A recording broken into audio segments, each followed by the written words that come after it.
Hello' everyone, কি খবৰ আপোনালোকৰ? আশা কৰোঁ সকলো ভালেই আছে। ময়ো এই ভাল বেয়া মাজে আছোঁ। আজি আলু পৰঠা খাওঁ বুলি ভাবিলোঁ। গাটো বেয়া, বনাবলৈও মন নাই, তথাপিতো খাওঁ বুলি ক'লেতো বনাব লাগিবই নহয় জানো।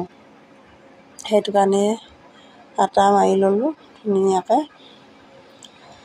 আটা মাৰি মেলি আৰু 10-15 মিনিট ৰাখি থৈ দিলোঁ। এইফালে আলু বইল কৰি ল'লোঁ।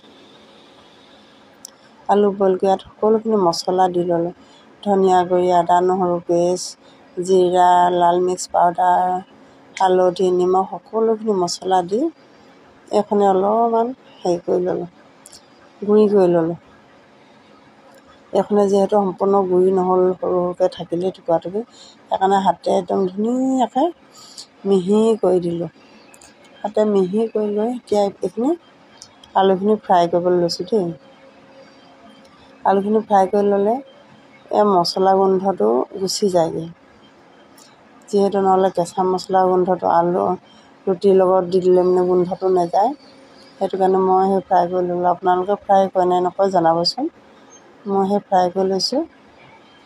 লৈ কিনে সেই আটাখিনি মাৰি থোৱা আটাখিনি অলপ ঢিলা হৈ গ'ল আটাখিনি।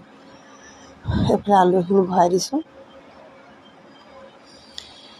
ভিডিঅ'টো দীঘল হয় যে সেইকাৰণে অলপ কাটি কাটি দিছোঁ দেই। ইমান দীঘল হ'লে সকলোৱে চাবলৈও মন নকৰে দিয়কচোন। এইফালে ৰুটিটো বেলি লৈছোঁ। এইফালে টাৱাখন পাতিয়ে থৈছোঁ এইফালে ধুনীয়াকৈ।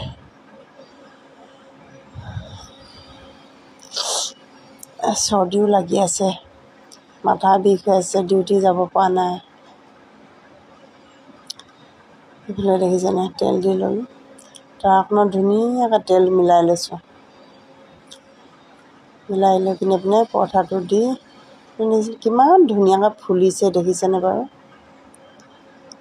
ইমান ধুনীয়া লাগিছে দেখাত। এইফালে মোৰ পৰঠা হৈ গ'ল। এইফালে বনাই ল'লোঁ এতিয়া কলডিল আৰু আলু ভাজি।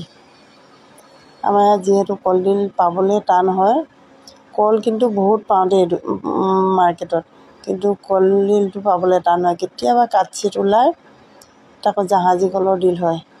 সেয়াই আনি কিনি বনাই মেলি খাওঁ। আপোনালোকে জাহাজী কলৰ ডিল খায়নে নাখায় জনাবচোন। জাহাজী কলৰ ডিল খাই খুব ভাল লাগে। যেনেকৈ পচলাটো ভাল লাগে, তেনেকৈ কলডিলটোও ভাল লাগে। এই বনাই